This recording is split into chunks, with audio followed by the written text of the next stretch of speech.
Hello everybody, welcome to the Comic Game Movie Show. My name is Deshaun, and today I am here to talk about the Black Panther 2 Wakanda Forever trailer. Now, I will be talking about, in totality, what we saw tonight at San Diego Comic-Con. Marvel came hard in the paint. I mean, Avengers, Daredevil, all of that. I'll also be reviewing the She-Hulk trailer, which I thought was really, really freaking fun, too.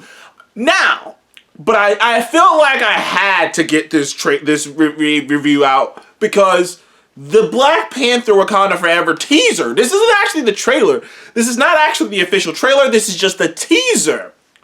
Was so emotional and epic and Shakespearean in nature.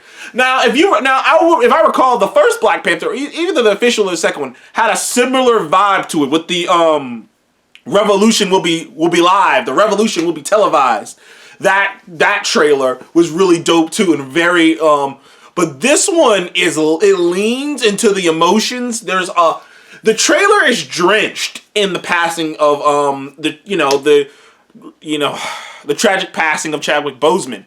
And and you can feel that weight, and the movie is carrying, and just in the trailer, you can feel him carrying it. And picking a song, everything's gonna be all right. I believe that was a Bob Marley song, and picking like such a perfect song choice because the trailer itself and the song choice is all trying to tell you, like it's like the trailer is mourning the death of Chadwick Boseman and telling you everything will be fine, everything will move forward. And as someone who recently lost a loved one not that long ago, it really hit me. I don't know why. It really hit me, this trailer, because of what the messaging of the trailer was. And it's like, yes, the trailer is literally about people, or at least the song and the way they're going through the trailer is people attempting to move forward after losing someone that dear to them, and how difficult that could be.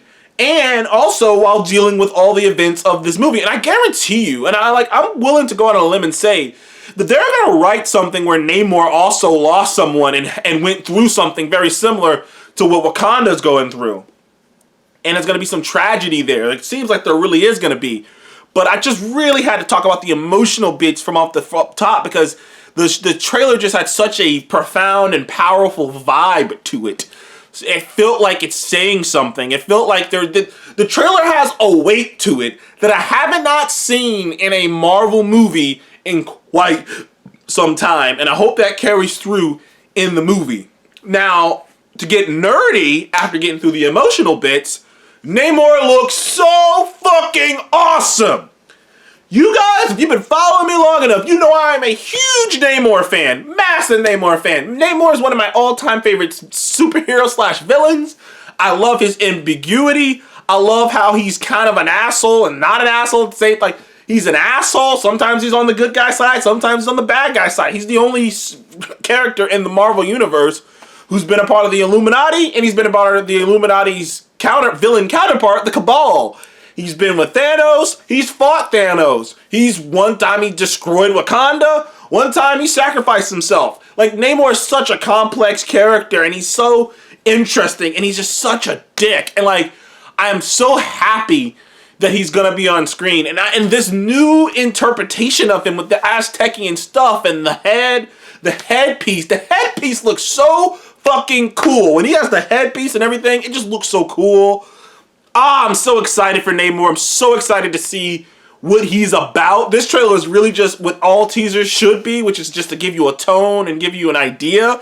But man, I tell you people, I am excited about this movie. I was always kind of excited about this movie, but I said it. I was on a screen with Superwise, and I said that I'm both extremely excited and terrified for this movie because I think the first Black Panther is top shelf Marvel. I know some people have their own opinions, but I do think the Black Panther, I don't think it's top 5 like some, but it is in my top 10 MCU films. It is one of my favorite MCU films. It does, and rewatching it, and as many times as I rewatched it, I outside of the importance of it, I understand why I got nominated for a Best Oscar, because it is the most Shakespearean of all the MCU movies. Like, it's the most Shakespearean, tragic, and it has some of the best performances in the MCU, particularly from goddamn Michael B. Jordan as Eric Killmonger, which was a powerful performance.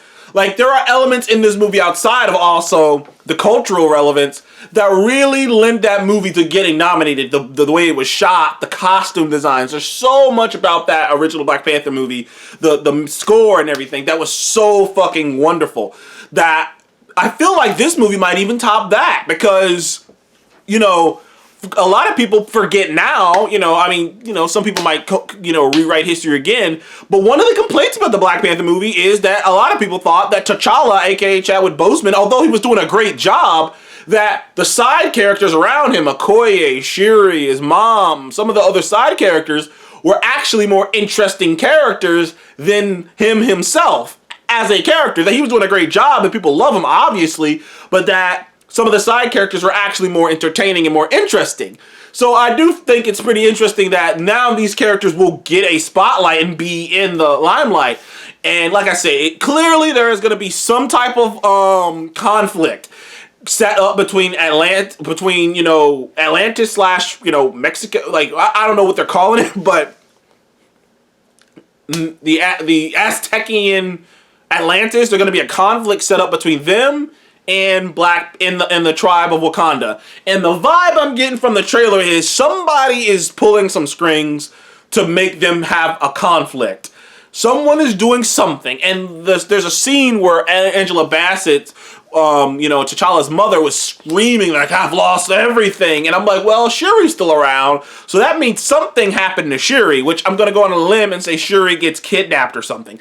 Like, someone's gonna spark this war between them. Someone's gonna spark this war. It's gonna be like someone's gonna be trying to benefit from what happens. Like, that's just the vibe I get. Is by the time this movie wraps up, the Atlanteans and the Wakandans are gonna be like, "Oh fuck, sorry, my bad." I mean, Namor might still be a dick about it like he usually is, but he's probably gonna be like, "Oh shit, my bad, didn't mean to do that." He's gonna take a step back. By the time this movie wraps up, he's gonna pull back and he's not gonna be as, anymore. But I am excited, but like, that's just me speculating. Overall, this trailer was amazing. It was great. It was emotional, great song choice, great imagery. Powerful imagery. It got me emotional, started making me think about shit in my life, which is when you really know you're doing something right in a movie. I can't wait for this movie. It comes out in November. It comes out right next to my birthday. I think it comes out November 3rd or something. So it comes out like literally the day before my birthday. So I'm going to be so excited to go watch this movie. I can't wait to see the official trailer to get a little bit more on the plot. And they also set up an idea for a next Black Panther. Now, I'm still not sure if that's a man or a woman. I can't be sure anymore because they kind of pulled that stunt in goddamn it, Black Widow, when they had when they had the girl who looked like she had a man's body, but it was just a girl and it was just the suit. So I'm not sure. So I can't really tell. I'm still holding out hope that it can be Nakia, because I think that she's the best qualified. I think there's a really good juicy story there, though. Through the course of the movie, maybe I can change my mind. Maybe it's M'Baku. I feel a bit weird about M'Baku since he's a totally entirely different kind of character. Like, M'Baku's like an actual because like Nakia and stuff, like, she doesn't really do a lot in the comics. So, like, they'd be creating something new. But M'Baku's like, he's a whole-ass character, dude. Whole-ass character. So, I'm not sure, but maybe, maybe. Anywho, that's what I thought about Black Panther Wakanda Forever. It looks dope. It looks amazing. I can't wait to see it. Oh, man, it was so emotional. R.I.P. Chadwick Boseman. Anyways, thank you guys for joining the Comic Game Movie Show. Please like, subscribe, and I will be making videos talking about the She-Hulk trailer and talking about all that crazy shit they announced. Thank you guys again. I'll see you in the next one. Goodbye.